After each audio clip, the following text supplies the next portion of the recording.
جریان این $8475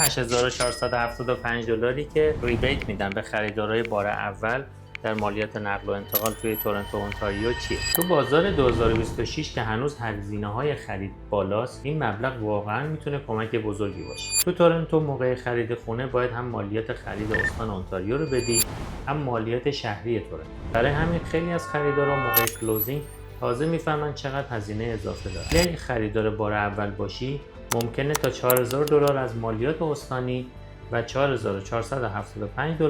از مالیات شهری تورنتو بهت برگرده. ولی یه نکته مهم، همه کوالیفای نمیشن. مثلا باید اولین خریدت باشه، نباید قبلا هیچ جای دنیا ملکی به اسمت بوده باشه.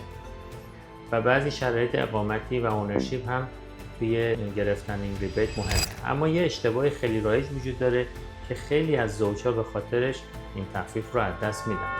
مثلا یکی از 2 نفر قبلا حتی چند سال پیش خارج از کانادا یه ملکی به اسمش بوده، ولی موقع خرید جدید فکر میکنن چون نفر اولین خریدشه باز هم کل ریبیت رو میگیرن، در صورتی که تو خیلی از موارد اون تخفیف کامل از بین میره. یا بعضیا اشتباه میکنن و اسم کسی رو وارد معامله میکنن که قبلا مالک ملک بوده برای اینکه به وامشون کمک کنن، ولی همون باعث میشه بخشی از ریبیت از بین بره.